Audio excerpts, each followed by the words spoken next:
네, 안녕하세요. 안녕하세요. 건물주톡 김용남 회계사입니다. 정한겸 세무사입니다. 네, 저희가 이번 시간에는 건물 매각 양도세 관련해서 저희 모두 건물을 가지고 계신 분이면 양도세가 고민이잖아요. 그 양도세를 어떻게 줄일까와 관련해서 중간에 증여를 한번 껴서 가서 저가로 증여했을 때 어떻게 세금 효과가 있는지 그래서 많이 관심이 있을 테니까 그거 한번 정확하게 한번 저희가 정리해보는 시간을 가지도록 하겠습니다. 우리 정한경 세무사께서 네. 좀 자세하게 설명해 주실 거예요. 한번 상황 좀 법규 이제 규정부터 좀 얘기 좀 해주시죠. 부모 자식 간에 이제 저가로 좀 양도를 해갖고 네. 양도가액을 줄이면 양도세를 좀 조금 낼 수 있지 않을까 이렇게 생각하시는 분들이 많아요. 그렇죠. 그래서 그러니까 좀 뭐, 싸게 예. 양도 증여를 했다가 증여를 좀 그러니까 자기 출연가 높게 증여하듯이 네네. 시가보다 좀 낮게 한 뒤에 나중에 양도세 조금 내려고. 그렇죠. 네. 그래서 그렇게 하면 물론 그렇게 해서 세금을 줄일 수 있지만 세법에서는 무한정으로 그렇게 세금을 줄이는 거에 그리고 또 대해서는 인정 안 하겠죠. 인정을 당연히 안 하고 규정이 있는 있습니다. 거죠. 범위가. 이 저가 양도와 관련된 어떤 법령 규정을 조금 살펴보면서 네, 그래서 좀 조금, 세금 줄일 수 있는 방안을 팁을 고민할 좀, 수 있도록 드리도록 드릴게요. 할게요. 네, 일단은 저희가 저번 시간에 양도세에 대한 그 계산 구조 한번 설명을 드렸잖아요. 그 중에서 이제 제일 첫 번째가 양도가액이었는데, 양도가액은 일단 양도 당시의 실질 거래가액입니다. 그렇죠. 그렇죠. 그래서 계약서 할 때 계약금, 중도금, 잔금 요거인데 이 금액을 줄이면 저희가 이제 세액이 줄어들겠죠. 그래서 근데 이게 저희가 또 저번에 이렇게 하면 특수관계인에게 어떤 그 저가 양도를 하게 되는 거니까 부당이익 계산 부인 규정이 적용될 수 있거나 증여세 문제가 있을 수 있다고 했어요. 그래서 그거니까 한번 말씀을 드려볼게요. 네. 자, 저가 양도했을 때 어떤 문제가 발생할까 한번 보시겠습니다. 일단 아버지가 있고 아들이 있다고 쳐볼게요. 그러면 시가가 10억짜리 건물입니다. 시가 10억짜리 건물인데 아들한테 양도가액 계약서상 양도가액을 6억으로 이제 설정을 합니다. 그러니까 아들이 자기가 돈을 조달해서 산 거죠, 아버지. 그렇죠. 이건 증여가 아니고 양도한 겁니다. 네, 그래서 양도가액 6억으로 하게 되면 일단 저가 양도자인 아버지 입장에서는 양도세를 줄이게 되잖아요. 그럼 이거는 소득세법상 부당이익 계산 부인 규정을 적용받아서 시가를 10억으로 과세하게 되는 문제가 있고, 네, 그렇게 될 수 그다음에 있죠. 아들 입장에서는 그걸 피해보고 싶은 거죠. 그렇죠. 아들 입장에서는 10억짜리를 6억에 샀으니까 증여를 4억을 받은 셈이잖아요. 그렇죠. 10억을 아버지한테 받았는데 자기는 6억만 네네네. 줬으니까 4억은 아들이 증여받은 게 되는 거죠. 그렇게 되면 이제 그 4억만큼은 증여세 문제가 있다라는 거예요. 그런 복잡한 요 두 문제가 개니까 있어서 요거를 잘 판단하셔야 돼요. 함부로 네. 이렇게 하시면 안 되고요. 한번 보겠습니다.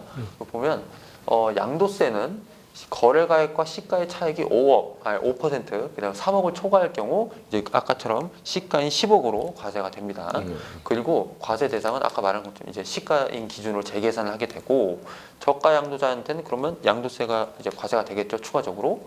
근데 세금 신고할 때는 6억에 팔았다고 해서 6억으로 신고했는데 양도가액이 4억이나 더 높게 올라가니까 4억 부분 양도세를 더 내면 그렇죠. 엄청 크게 되는 거죠. 그거는 과소 신고를 안 했을 테니까 그거에 대한 가산세 문제가 가산세까지 물게 되는 그렇죠. 거죠. 보통 있고. 요즘 이제 이런 걸로 하려는 사람들은 차익이 좀 생기는 주택 네. 같은 거면 상대적으로 금액이 되게 클 거라서 뭐 3억 정도를 뭐 줄여서 만약에 했다 그러면 양도세 문제가 추가적으로 그렇죠. 추징되고 가산세도 되는 문제가 그렇죠. 생기는 그래서 거죠. 가산세도 꽤 크니까 타격이 굉장히 큽니다. 그리고 증여세 같은 경우에는 시가 거래가액 차익이 30% 또는 3억 이상 차이가 초과를 하면은 증여세가 이제 아들한테 이제 과세가 되는 거죠. 근데 증여세가 4억을 지금 이득을 본 건데 이 4억 전체에 대해서 증여세를 과세를 하는 게 아니라 일정 부분을 빼줘요. 그래서 보통 이제 시가의 30% 3억 둘 중 작은 금액을 빼주게 되어 있는데 그렇게 되면 이제 증여세 문제도 아들한테는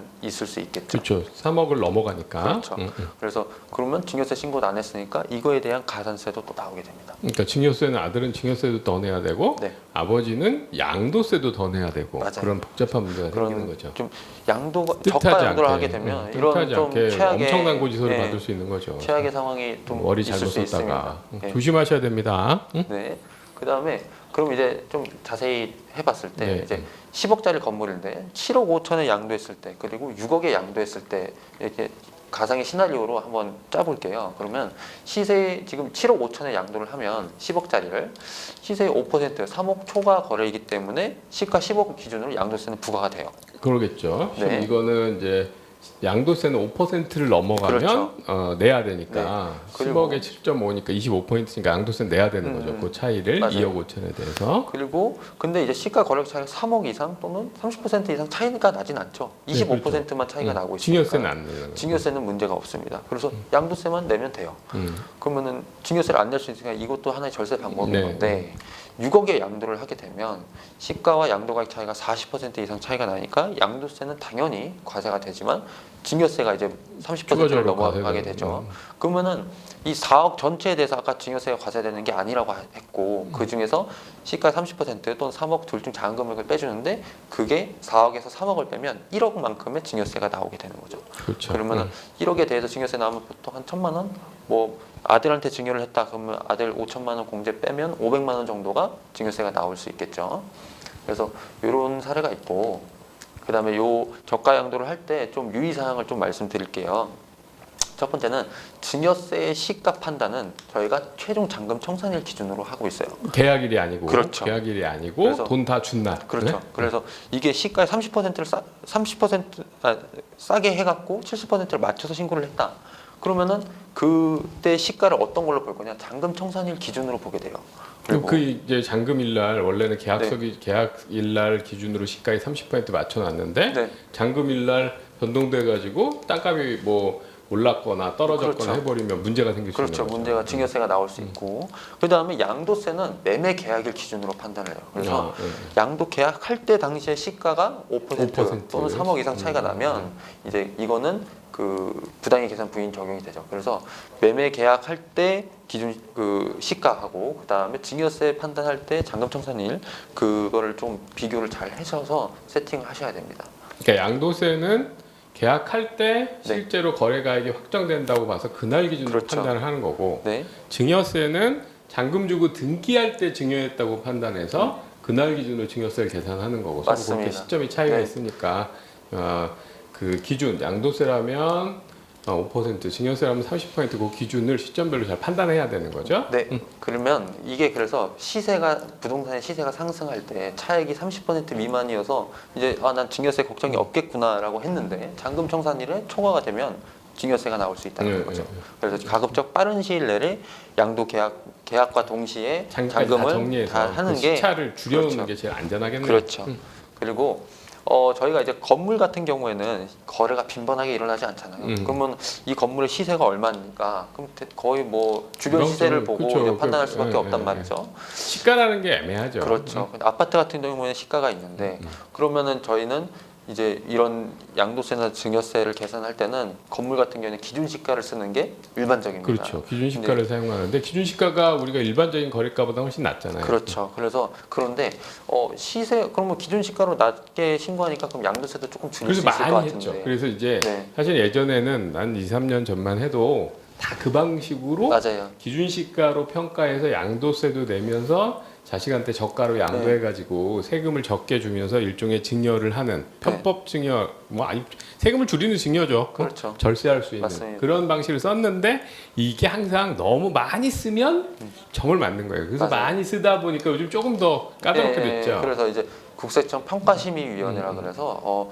이제 너무 시세 차이가 너무 많이 나거나 그런 건물의 경우에는 이제 국세청에서 별도로 심사를 해서 시가를 정해버려요. 그리고 그 시가대로 이제 과세를 하겠다라는 거죠. 물론 현재 시가보다는 좀 낮을 수는 그렇죠. 있겠지만 우리가 얘기한 기준 시가 네. 실제로 이제 우리 많이 사용했던 기준 시가보다는 좀 높은 그런 금액이 될 수 있는 맞습니다. 거죠. 그래서 이제 시가랑 기준 시가랑 차이가 너무 많이 나는 자산은 이제 좀 감정가액을 받는 것을 좀 공고드립니다. 그러니까 감정가액을 이 평가심의위원회가 결국 감정을 받는 거잖아요. 그렇죠, 감정평가사한테. 맞습니다. 그래서 감정가를 먼저 받아버리면 이런 이슈는 없게 최근에는 되겠습니다. 요 규정이 좀 까다로워져서 기준 시가로 하면 제일 좀 적게 갈 수 있는데 기준 시가가 시가랑 너무 차이 나면 과세관청에서 아예 감정평가를 다시 받아갖고 들낸 것만큼 과세를 해버리니까 네. 그것도 막으시려면 감정평가를 받은 걸 기준으로 하시는 게 제일 안전하다는 맞아요. 겁니다. 네, 그럼 이렇게 하면 되고 그 다음에 그러면 시세랑 기준 시가랑 얼만큼 차이가 나야 이걸 그 적용을 받을 수 있겠냐라고 네. 하는데 그런 것도 판단이 국세청 필요하죠. 판단이 필요하고 시점별로 달라요. 그게 예전에는 아예 그냥 우리 국세청에서 인정했던 이제 감정평가 없이 네네네. 예? 예, 했었는데 최근에 이제 차이가 커지고 하다 보니까 감정평가를 하는 거고 그렇죠. 이 차이의 판단은 그때그때 다른데 시점이 이제 요즘 부동산이 되게 타이트한 상황이면 조금 좁아지는 그렇죠. 거고 이 규정이 있는 게 아니기 때문에 여기 있는 요 국세청 평가심의위원회에서 그런 상황에 맞춰서 좀 판단하는 게 있기 때문에 그거는 그때그때 어떻게 하실지는 실제 하실 때 좀 물어보시는 게 전문가에게 자문을 구하시는 게 제일 안전합니다. 네. 그래서 그런 부분이 있다면 우리 정한겸 세무사께 요청 주시면은 정확하게 그 시점에서 세금 제일 적게 낼 수 있는 방법에 대해서 자문을 드릴 겁니다. 네. 그리고 이제 부당행위 계산 부인 아까 이제 5% 3억에 네, 대한 네. 관련 법령인데 이제 조세를 부당하게 감소시키는 것으로 인정이 된 때에는 그 부당행위 계산 소득 금액을 다시 계산해서 양도가액을 시가로 보게 되는 규정인데요. 보시면 시가와 거래가액 차이가 3억, 그 다음에 5% 이상 차이 나는 경우에 이 규정이 적용되고, 그 다음에 그 양도세 아까 저희가 봤던 그 양도세는 차액이 3억, 그다음에 시가의 5% 이렇게 돼 있는 거죠. 그리고 이때 시가는 상진세법상 시가를 활용하게 됩니다. 그래서 양도일 또는 취득일 전후 3개월 사이에 그 시가를 보게 됩니다. 그래서 그 사이에 기준 시가를 이제 매매 계약일 당시에 그걸 봐야겠죠.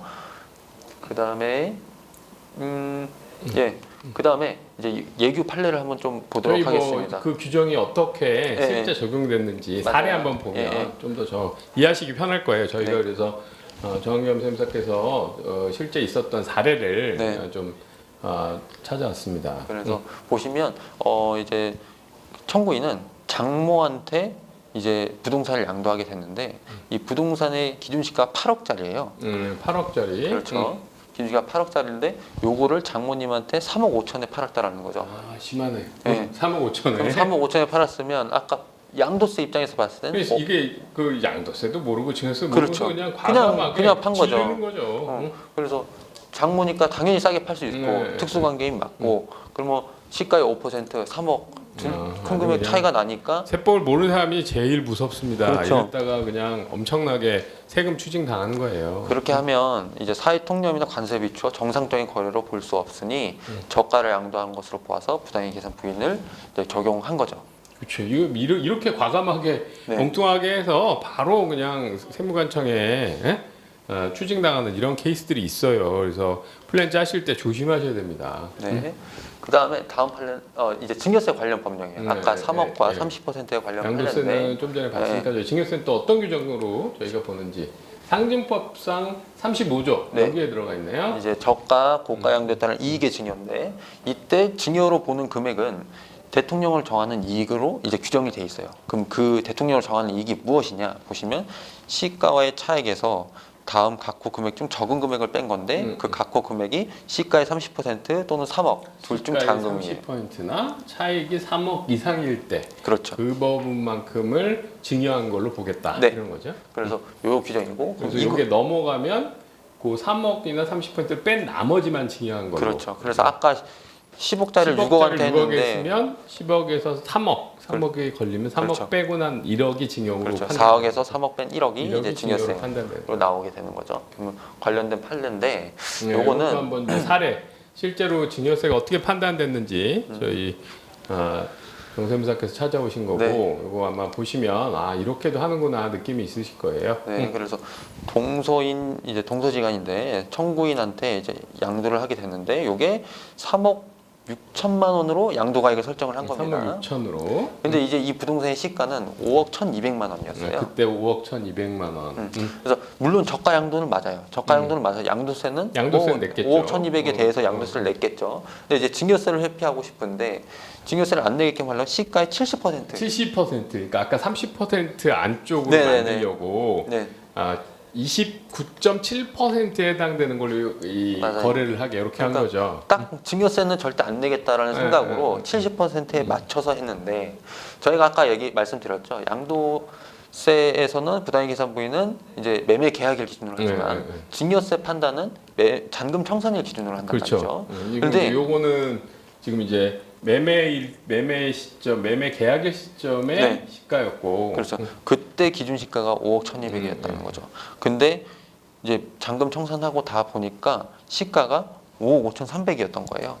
예, 현재 여기. 시가가 이렇게 기준 시가가 또 바뀐 거예요. 기준 그렇죠. 시가도 그 사이에 그때 바뀐 겁니다. 바꿔주는데 기준 시가가 바뀌어 버려 가지고. 그러면 이제 과세관청 입장에서는 5억 5,300의 기준 시가로 보고 여기에 70%를 봤을 때는 3억 6천만 원이 아니라는 거죠.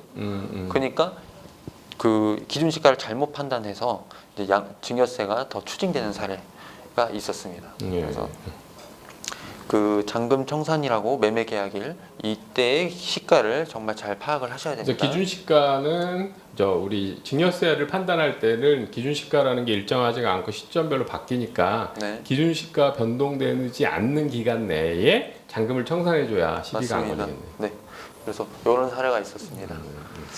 네, 오늘은 일단 여기까지 또 자, 저희가 저희가 준비를 했고요. 우리 양도세와 증여세 관련해서 저가로 양도해서 한번 양도세를 줄여가지고 예를 들어 자식한테 양도한다고 했을 때 아니면 특수관계자에게 양도한다고 했을 때 너무 함부로 저가로 양도하게 되면 증여세도 추가로 내고 양도세도 추가로 내고 조건이 조금 다르니까 네네네.